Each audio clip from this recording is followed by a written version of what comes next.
친구들 안녕하세요. 선교사님이 들려주시는 성경 이야기 시간이에요.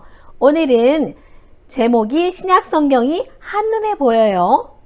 오늘 신약 이야기 들어갈 건데 먼저 신약 전체 이야기를 오늘 공부할 거예요. 그런데 여기서 질문. 성경은 모두 몇 권일까요? 네? 66권. 그렇죠? 성경이 66권인데 구약은 39권, 신약은 27권, 합해서 66권이에요. 이 중에 오늘 신약 성경 27권을 지도로 보면서 어디에서 발생했고 어떤 내용인지 살짝 맛보기로 해요. 신약 성경을 5덩어리로 나눠 볼 거예요. 첫 번째 덩어리 복음서 4권이 있어요. 그리고 나서 사도행전 한 덩어리, 바울서신 13권을 한 덩어리로 볼 거예요. 그리고 공동서신 8권이 한 덩어리고요. 마지막으로 요한계시록 한 덩어리, 모두 5덩어리를 살펴보기로 해요. 신약 성경을 5개로 나누니까 훨씬 더 쉬워졌죠? 자, 먼저 첫 번째 덩어리 사복음서인데요. 복음이라는 말이 붙어있는 성경 목록이 있어요. 그거는 누가 썼냐면 마태, 마가, 누가, 요한이 썼어요. 마태가 쓴 복음서에는 마태복음, 마가는 마가복음, 요한은 요한복음 이렇게 썼는데요. 마태, 마가, 요한은 예수님을 따라다니던 예수님의 제자들이었어요. 예수님과 함께 먹고 자면서 늘 예수님께 천국 복음을 들었던 사람들이에요. 그리고 옆에서 실제적으로 체험했던 제자들인데 이 제자들이 쓴 복음서가 있고 누가는 이방인인데 예수님의 제자들, 예수님에게 직접 천국 복음을 들은 자들, 그들에게 말씀을 듣고 그 말씀들을 열심히 연구해서 복음서를 썼는데 그게 누가복음이에요. 그러다 보니 이 네 복음서에는 비슷한 이야기들, 똑같은 이야기들이 들어있어요. 그런데 놀라운 것은 요한은 마태, 마가, 누가에 들어있지 않은 이야기가 90%나 되는 거예요. 그래서 가장 많이 겹치지 않는 복음서가 요한복음이에요. 특별히 요한은 요한 1, 2, 3서도 썼고요. 마지막에 요한계시록까지 쓴 요한이에요. 사도 요한이에요. 두 번째 덩어리는 사도행전이에요. 사도행전은 사도들의 행적을 기록하고 있는데요. 어떤 행적으로 나눠볼 수 있냐면 베드로 중심으로 사도들의 행적이 있고요. 사도 바울의 행적이 있어요. 이렇게 나눠서 볼 수 있어요. 다시 말하면 베드로 중심으로 교회가 형성되는 과정과 바울 중심으로 이방 나라의 복음을 전하면서 복음이 전 세계로 흩어지는 선교 과정이 사도행전에 기록이 되어 있는 거예요. 세 번째 덩어리는 바울 서신 13권이에요. 서신, 바울 서신 이 말은 편지라는 말이에요. 서신, 편지. 바울이 쓴 편지 13권이 바로 성경 목록이 되었다는 건데요. 어떤 거냐면 이렇게 13권이에요. 그런데 이 13권을 그냥 보면 순서도 헷갈리고 외우기도 어렵죠. 그래서 이 13권, 바울 서신 13권을 지도의 위치에 탁탁탁 집어 넣을 거예요. 그러면 그림으로 기억하면 우리가 평생 이것을 기억할 수 있을 것 같아서 지도에 한번 넣어보도록 하겠습니다. 그럼 지도에서 지명을 익혀볼까요? 가운데는 고린도 보이시나요? 고린도. 그 위로 마게도냐, 대륙을 건너서 에베소, 골로새, 갈라디아 지역이 있어요. 그리고 보이시나요? 로마. 그리고 섬이 하나 있는데 그레데 섬이에요. 이 정도 알고 있으면 우리가 사도 바울의 서신서 13권이 어디서 발생했고 어디로 가는지 알 수 있어요. 사도 바울은 이방인들에게 복음을 전하기 위해서 1차, 2차, 3차 전도 여행, 그리고 잠시 감옥에 갇혀 있다가 4차 전도 여행, 그리고 또다시 감옥에 가요. 2차 선교 여행부터 서신서가 발생하는데요. 바울이 지금 고린도 교회에 와 있어요. 고린도 교회에 오기 전에 데살로니가 교회를 개척하고 왔는데 3주밖에 머무르지 않았거든요. 복음을 전한 지 3주밖에 되지 않았는데 그 교회 소식이 고린도에 있는 바울에게 들리는 거예요. 믿음 안에서 그들이 잘 성장하고 있다는 거예요. 바울이 얼마나 기뻤겠어요. 그래서 이들에게 편지를 써야지 하고 썼는데 어떤 이야기를 썼냐면 부활 문제도 써주고 그리고 종말에는 종말을 기다리는 사람들은 이렇게 살아야 돼 하는 이야기를 써서 보냈는데 그게 바로 데살로니가 전서예요. 그리고 1년쯤 지나서 데살로니가 후서를 써서 또 보내요. 데살로니가 후서에 보니까 사람들이 그래요. 예수님이 재림하신다는데 우리가 뭐 열심히 일해서 돈 벌면 뭐해? 일을 열심히 할 필요도 없는 거잖아. 그러면서 게으르고 나태하고 무절제한 행동을 한다는 거예요.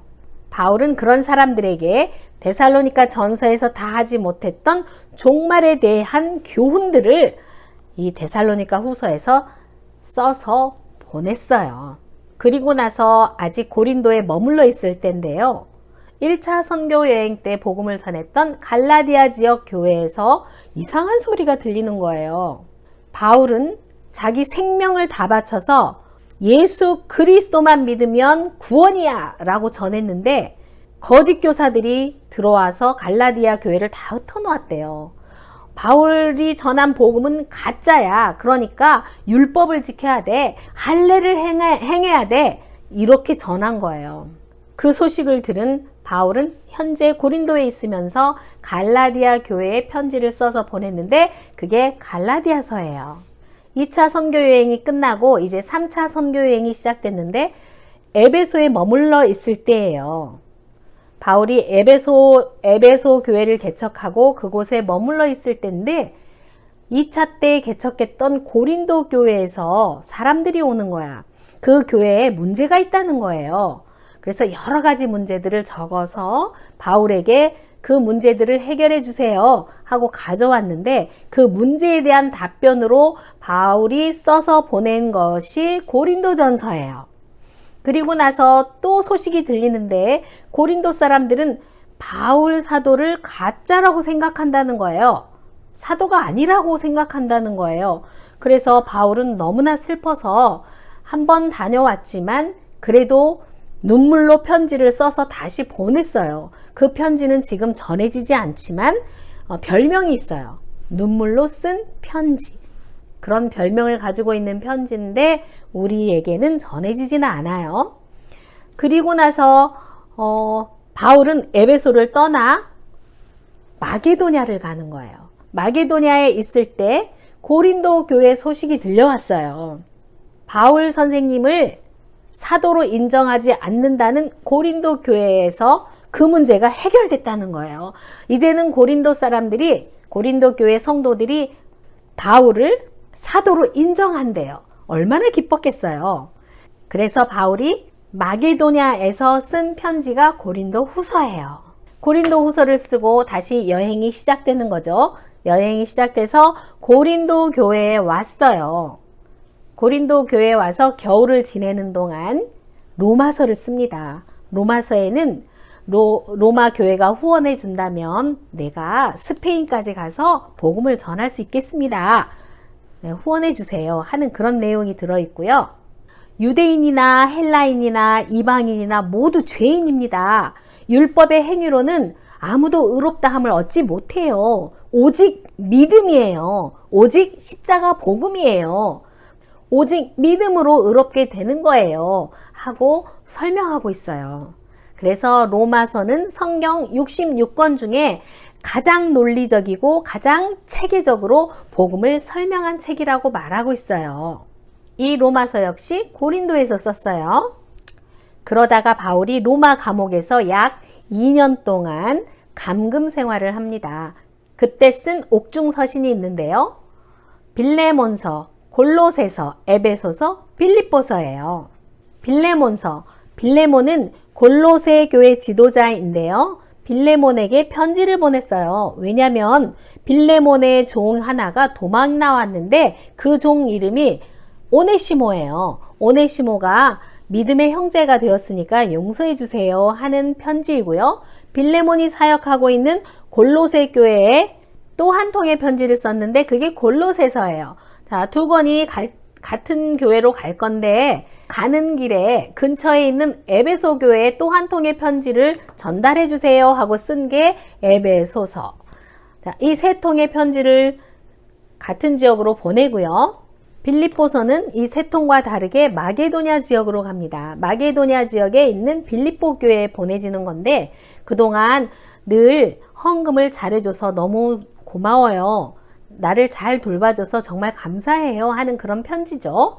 이게 감옥에서 쓴 옥중서신이고요. 잠깐 감옥에서 풀려나서 바울은 4차 선교 여행을 떠나요. 4차 선교 여행 때 디모데전서와 디도서를 기록해요. 디모데는 지금 에베소 교회에서 목회하고 있고 디도는 그레데 섬에서 목회하고 있어요. 그래서 목회하고 있는 두 사람에게 보내는 편지가 디모데전서, 디도서예요. 목회서신이죠. 디모데후서. 디모데후서는 바울의 마지막 서신서입니다. 바울이 두 번째로 로마 감옥에 갇혔을 때 그때 쓴 마지막 편지예요. 이렇게 바울 서신 13권은 편지를 받는 교회나 받는 사람 이름이 성경 목록이 되었어요. 바울이 이방인들에게 복음을 전하고 있는 동안 예루살렘 교회의 지도자들도 편지를 써서 복음을 전하고 있었어요. 그게 바로 공동서신이에요. 공동서신에는 이단을 대적하세요. 여러분들이 박해를 받고 있지만 믿음을 굳건히 하세요. 그런 내용인데 이거는 어느 교회라기보다 모든 교회들에게 공통된 메시지가 들어있는 서신이다 해서 공동서신이라고 불러요. 특정 개인이나 한 교회를 위한 편지가 아니고요. 교회 전체를 위한 편지라서 그렇게 부르는 거예요. 공동서신은 누가 썼냐면요. 예루살렘 교회 지도자였던 베드로가 썼고요. 예수님의 동생 야고보와 유다도 편지를 썼어요. 그리고 제자 요한이 쓴 요한 1, 2, 3서도 있는데 이 요한 1, 2, 3서는 바울이 죽은 후에 기록된 책이에요. 그들이 쓴 공동서신 8권은 이렇게 됩니다. 야고보서, 유다서, 베드로 전서, 베드로 후서, 히브리서, 요한 1서, 요한 2서, 요한 3서예요. 그런데 히브리서만 누가 썼는지 잘 몰라요. 요한 1, 2, 3서는 누가 썼다고요? 네, 요한이 썼어요. 이때까지 살아있던 사도 요한이 반모섬에 유배되었을 때 환상을 봐요. 어떤 환상이냐면 말세에 일어날 일들, 그 말세에 일어날 마지막 때에 일어날 일들을 환상으로 보는 거예요. 당시에 로마가 기독교를 엄청 박해를 했어요. 그 로마의 핍박 때문에 사람들은 죽기도 하고 생명의 위협도 느끼고 있었어요. 그런 가운데 교회들에게 그리스도와 그의 교회가 사단을 물리쳤습니다. 이런 사실을 전해주기 위해서, 교회를 위로해주기 위해서 쓰여진 게 바로 요한계시록이에요. 요한계시록에는 로마 제국은 결국 멸망하게 될 것이고 보좌 우편에 앉으신 하나님의 어린 양이 교회의 주인입니다. 세계사를 심판할 분이십니다. 심판주로 오십니다. 심판주로 오실 그날을 사모하면서 기다리세요. 그렇게 이야기하고 있어요. 예수님이 재림하시면 세상은 심판이지만 하나님의 자녀들에게는 구원의 날인 거예요. 그래서 아멘 주 예수여 오시옵소서 하며 다시 오실 예수님을 기다리며 성경이 끝나요. 오늘은 여기까지 신약성경 27권을 휙 하고 훑어봤어요. 그럼 다음 시간에는 사복음서부터 배워보도록 해요. 안녕!